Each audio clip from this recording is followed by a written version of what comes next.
एक सेठ जी थे दानचंद उनका नाम था दानचंद, लेकिन कभी भी एक धेला भी दान नहीं किया।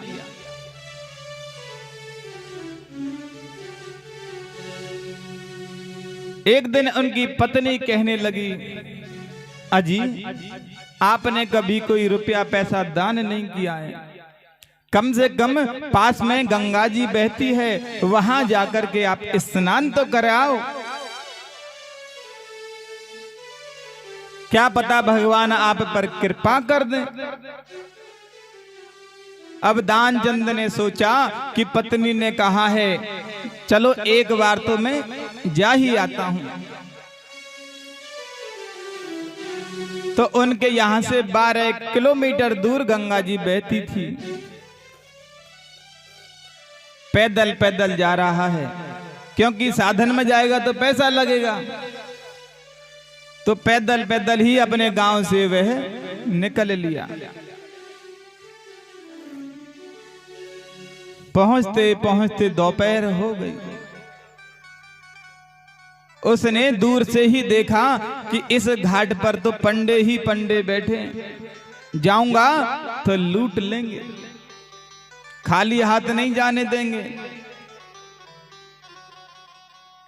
तो उसने मन ही मन में योजना बनाई। चतुर था, तो जहां मुर्दा घाट होता है ना, वहां पहुंच गया और मन में सोचा कि यहां तो कोई पंडा भी नहीं है। फटाफट से उसने अपने कपड़े खोले और गंगा जी में डुबकी लगाई। आज भगवान को भी कौतुक सूझा। भगवान ने सोचा कि आज तक दान नहीं किया है और नहाने भी आया तो कहां पर, मुर्दा घाट, जहां कोई पंडा नहीं मिल जाए।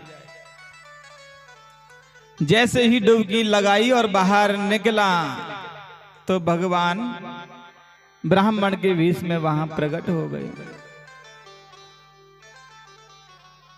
जजमान तुम्हारी जय हो। अब तो वह बनिया सोचने लगा, अभी तो यहां कोई ब्राह्मण था ही नहीं, अचानक से कहां से आ गया। बोले महाराज आप कौन? बोले मैं तो यहीं रहता हूं। अब देखो ना, पास वाला जो घाट है उस पर तो बहुत सारे पंडे बैठे हुए हैं, लेकिन मेरा भगवान ने इंतजाम किया हुआ है। मेरा जो भी जजमान आता है 1 वर्ष का राशन देकर चला जाता है।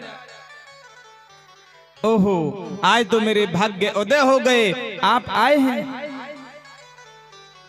अब बनिया मन ही मन सोचने लगा, 1 वर्ष का राशन। मैं तो सोच रहा था कि यहां कोई पंडा मिलेगा नहीं। बोले महाराज हमसे तो नहीं होगा आपका राशन 1 वर्ष का। बोले कोई बात नहीं जजमान, अब ऐसा तो है नहीं कि हम जितना मांगे उतना आप दोगे, ये तो श्रद्धा का विषय है। मन करे जितना दान करो। 1 वर्ष का नहीं दे सकते, 6 महीने का दो, 6 महीने का नहीं दे सकते, 1 महीने का दो, लेकिन यजमान देना तो पड़ेगा ना, नहीं तो हम आपको बाहर नहीं निकलने देंगे।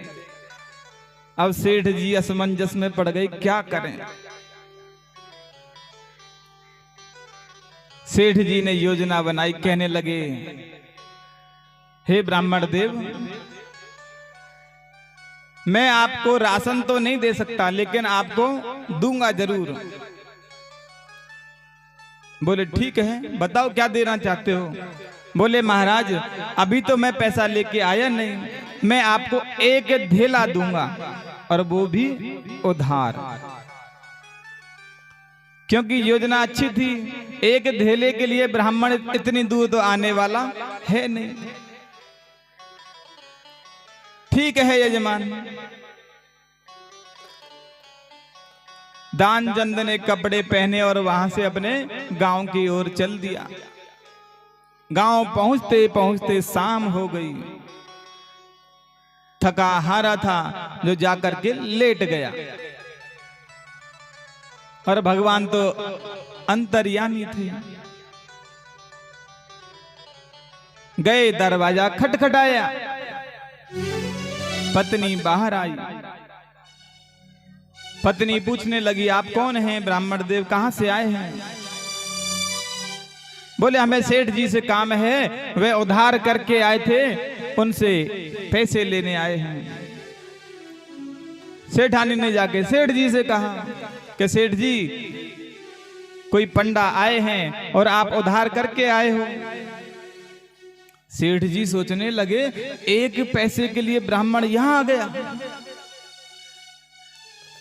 एक काम कर, ऐसे कह दे, थके हारे आए थे जो बीमार हो गए हैं, शायद चला जाए।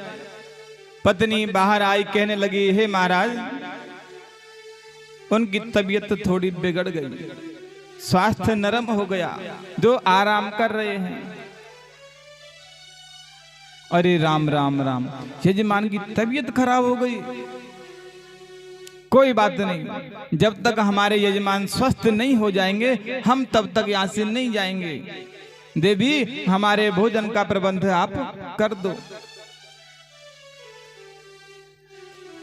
सेठानी मन ही मन सोचने लगी, एक पैसा सेठ जी दे नहीं रहे और ये पंडित जी यहां पर जमने वाले हैं।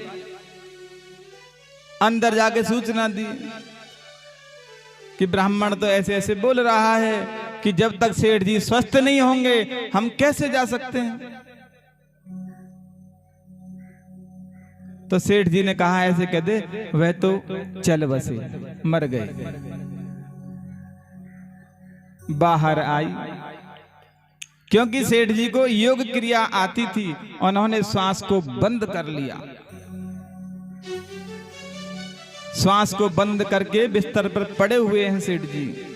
बाहर आई है, रोता हुआ चेहरा बना लिया, कहने लगी, महाराज क्या बताऊं, अभी अभी चल बसे हमारे पतिदेव। ओहो, ये तो बहुत बुरा हुआ। और देवी, तुम भी घर में अकेली हो, रात्रि का समय है, पूरे गांव को कैसे खबर पहुंचाओगी?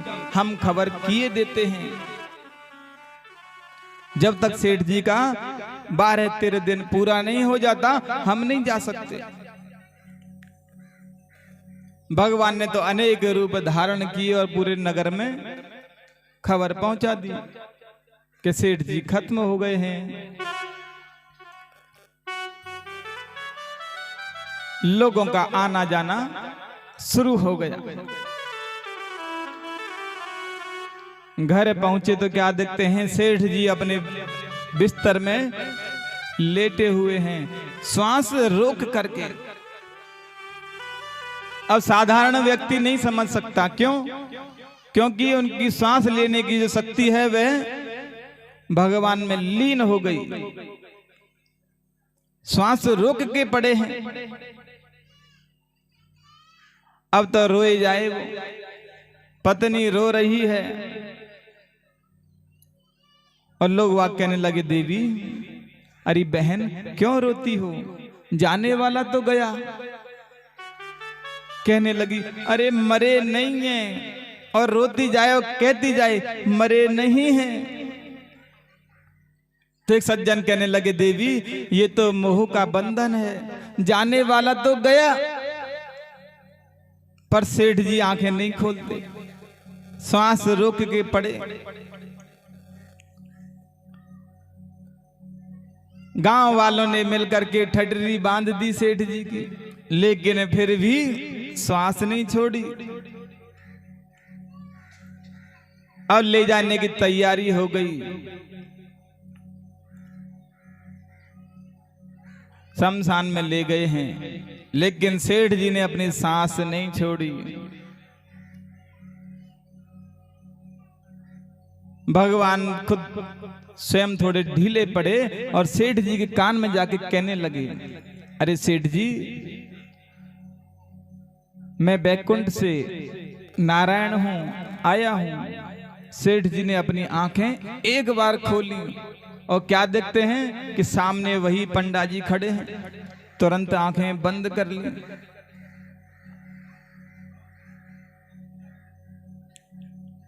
तुरंत अपनी आंखें बंद कर ली, क्योंकि अगर लोगों को पता चल गया तो एक धेला देना पड़ेगा।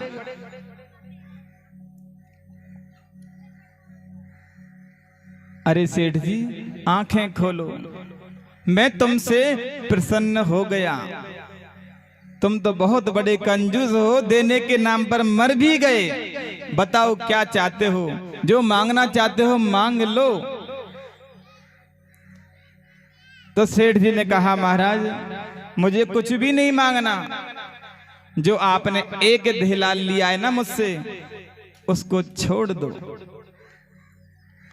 बोले धन्य हो सेठ जी, एक धेले के लिए तुम मर गए, मैं तुझे छोड़ देता हूं। तो कहने का भाव, नाम तो दान चंद, लेकिन एक पैसा दान नहीं करता।